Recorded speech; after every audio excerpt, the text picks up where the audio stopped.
What are you doing? Look here. Making cake. It's not for you. I don't know why you keep thinking it's for you. Mogo cannot eat chocolate. Oh my god! The frick? Show me?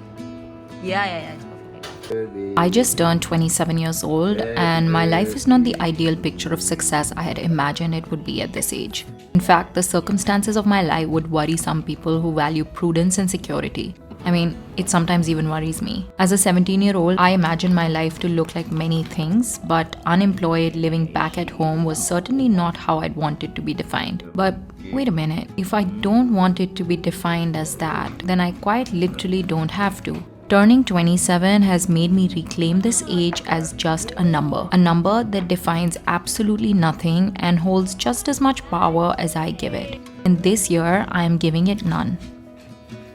That cake is so fucking delicious. I'm like, literally take it away from me.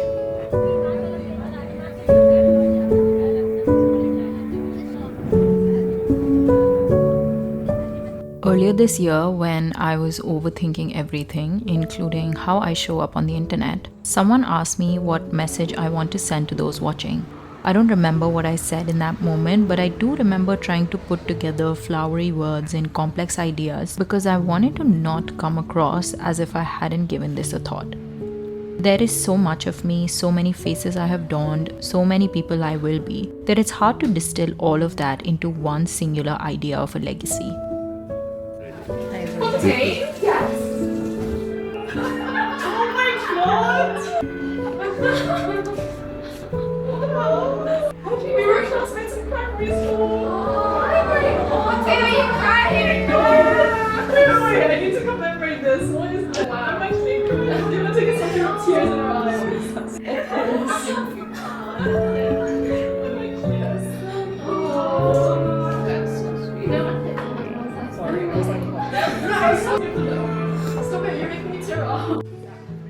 Over the months, I've given it further thought and arrived at an answer that is simple but adaptable and one I am satisfied to be remembered by. I wish for people who watch me, particularly girls, particularly South Asian girls, to care less. Care less about what society, what their families, what social traditions think of them. I hope from me they can learn to care less about their bodies, their appearance, the color of their skin. I have been a person who has cared always and a lot and mostly about things and people that don't deserve that concern. This menu looks so incredible. I hope that my experiences can teach people to reprioritize their care towards things and values that are worthy. To care, to empathize, to have the capacity to hold emotions is a unique gift to possess and a precarious weapon to wield. We're not getting that. What? Because we get it everywhere we go. I've never tried fry. Yeah, let's get a saganaki. Saganaki. Saganaki. Okay, Panakopita, Saganaki, dolma desu.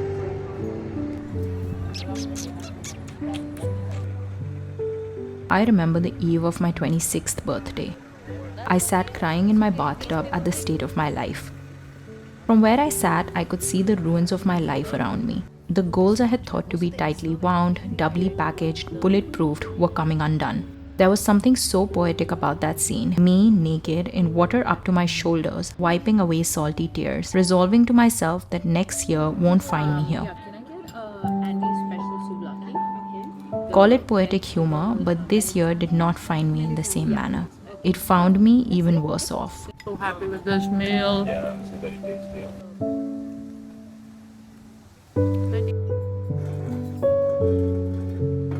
Food is great, by the way. Food is great. Thank you. Yeah. You're from India? Yes. Say Yeah. that again? Which part? India? I'm from Bombay. She's from Delhi. Yeah. At 27, most people start to settle into the comforts of life that they spend their youth hustling to achieve. These comforts and securities have never felt more out of reach for me than now. And it is in this distance that their allure has started to seem less appealing. For now, I find my greatest comfort sitting at the bottom of a salty, oily plate of food, alfresco dining in great company, and in the weariness I feel at the end of a day spent meandering in my favorite city. I will always remember this year as remarkable. despite not having anything tangible to show for it. At the surface, it's days and therefore months and ultimately the year itself will seem less than ordinary, but I will remember the depth and waves and tides that drowned me but also catapulted me over the surface. As I fought trying to stay afloat, it's the people around me, my family, my boyfriend, my friends, who've reminded me to keep swimming.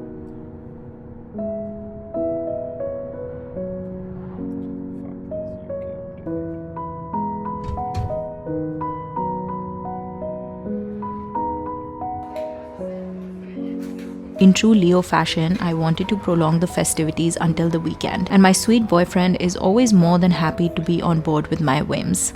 On the night of my birthday, he took me to a restaurant we had saved on a walk through this neighborhood with a promise to return later. Later was tonight, and it was perfect.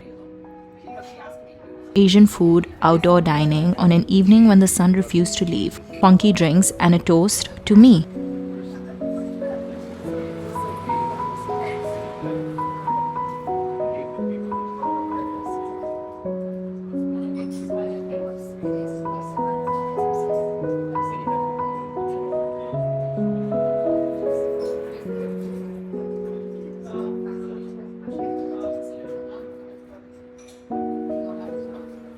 While I have only recently started to view my life with foresight, my boyfriend believes my life will be long and large and impactful. He will tell you this with great belief and unbridled certainty. His confidence in me is the crutch I lean on.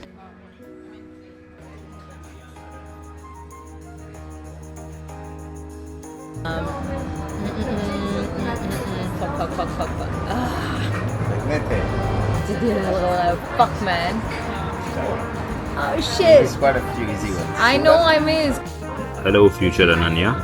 Just wanted to say, hope you had a lovely birthday. Some might call it a yearning or nostalgia, others might call it a quarter-life crisis. But you know I like to keep people on their toes. Without revealing too much about the theme of my birthday party just yet, I will let you figure it out on your own. Think back on summer holidays as kids, the outdoors, coming back home sweaty, sports under the sun with no care for the clock. Yes, the theme for my birthday this year was summer camp.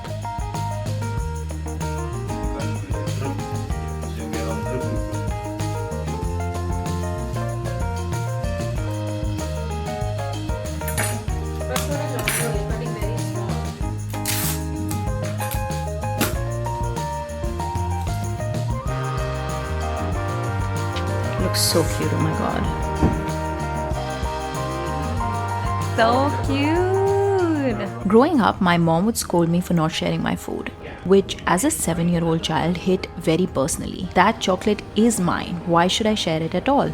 My mom would follow this up with, you should never refuse food. And as a child who had no real reference point for scarcity or hunger or even privilege, I just viewed food as a piece of belonging that was rightfully mine, and not as a means of sustenance, nutrition, culture, and all the other things food has come to signify in my life. Now, food is the centerpiece to all gatherings. It's a conversation starter, a social lubricant, and a mouth freshener after difficult conversations. To me, food is no longer personal property. Instead, it's like a social good. I have food because of luck and privilege, because someone else had to toil and work hard for me to have it, just so I can experiment with it, decorate it, have second servings, and even leftovers. The least I can do is offer what I have always had in abundance. Literally, that's the shittiest bagel ever.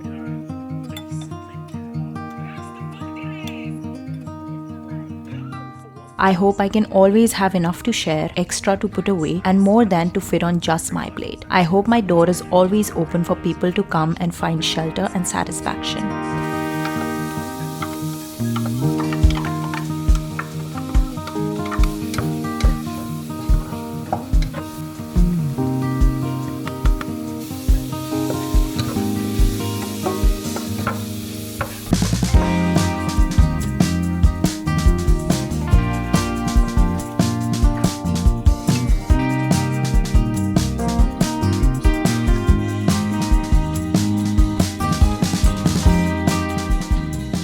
the phrase inconveniencing yourself for your friends has been thrown around a lot lately, and trust me, I do deeply believe in it. But being around your friends, the real ones, the ones who really see you and get you, is at the very least an equal exchange. To me, having friends over to celebrate me, try my cooking, praise my efforts is a somewhat selfish act. Yes, a big part of hosting is self-indulgent, but that doesn't necessarily make it bad or evil or morally wrong. Rolling cookie dough by hand, arranging cucumber slices one by one, slicing bagels and preparing fillings. This to me is not inconvenient. It's the recipe to a deeply enjoyable time.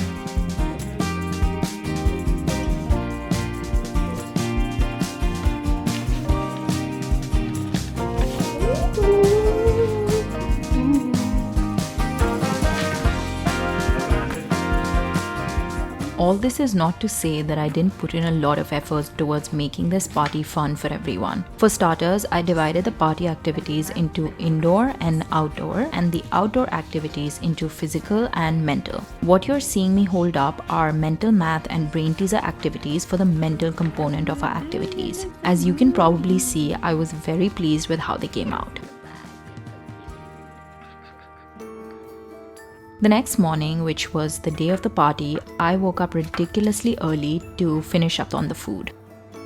I baked the cookies that had been freezing all night.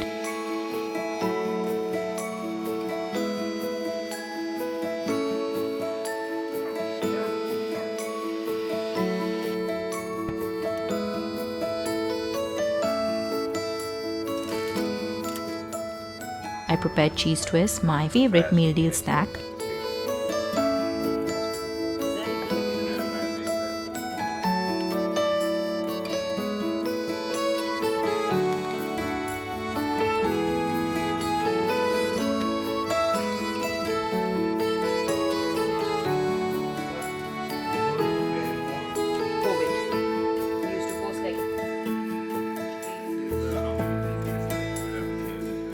I pre-toasted a batch of buttery paos for my pav bhaji.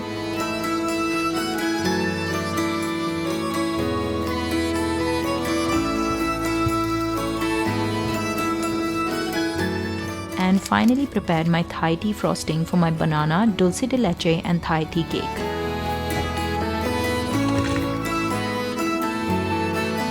Yes, I was massively behind on schedule, but these hosting events hardly ever run on time. One tradition that I've been doing for years and I hope to continue even further is to bake my own cake for my birthday. I learned to bake around the same time most modern bakers did, the COVID lockdown. When people ask me how I developed the skill of baking and decorating my cakes, I can't overemphasize on the importance of practice. Before I was ever good, and I am just good still, not great or excellent by any means, I was terribly, horribly bad, and I have the records to show for it. Lately, my cakes have been coming out slightly faulty, including this one, making me question if I've lost the touch. But then I remember that I got good because of constant practice, and being out of practice makes anyone slightly rusty. Even as I stand today, a not-so-good baker, there is a version of me that's at least as good as I was, if not better, and I can get there through practice. And lucky for me, that practice just happens to be my hobby.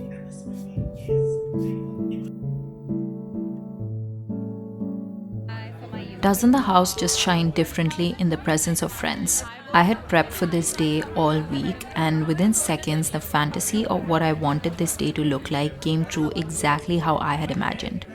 All my friends settled into spots where they found space. Some on the floor, some on the sofa, and others standing around. They ate the foods I made and held 8 different conversations simultaneously, all of which I wanted to be a part of. I was so busy meeting, greeting, welcoming everyone that I remember very little of this moment, but I'm glad I have these images to look back on. Soon after a quick address from my side, we all headed outdoors for the summer camp. I divided people into 6 teams and thus began a championship of epic competition, starting with a wig snatching game, which left some of us with cuts and bruises and me in fits of laughter.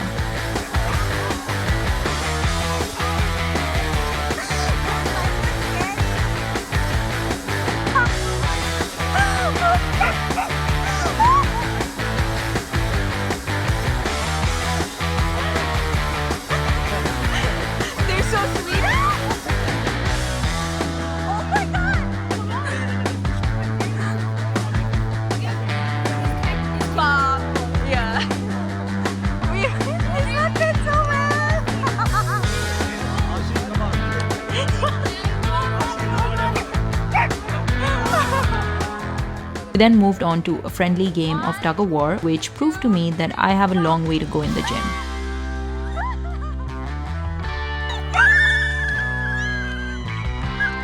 For the last battle, teams paired up for a three-legged sack race. While some flew, others hobbled, and in the end, those with the best chemistry won to jubilant cheers. But the games were not over just yet. We headed indoors for shelter, a pack of fruity each, and commenced the mental exercises. For a while, there was pin-drop silence in the room until it erupted with teams arguing that they finished first. But the names of the winners were in my hands. In third position, we have Shams.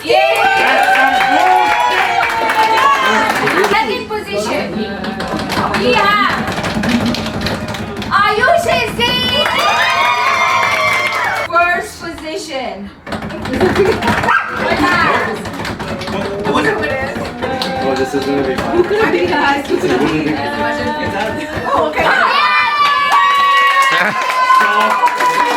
You guys put your whole pussy into this game, and that's why you deserve every single one of these 15 pounds.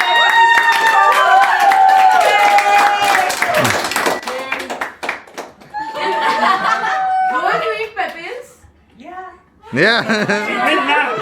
She wants to be super nice to me. I'll sell this to you. What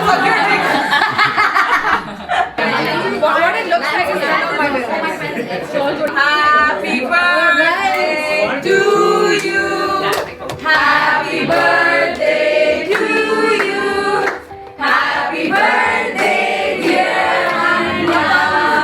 Happy birthday to you. Okay. Did you make a wish?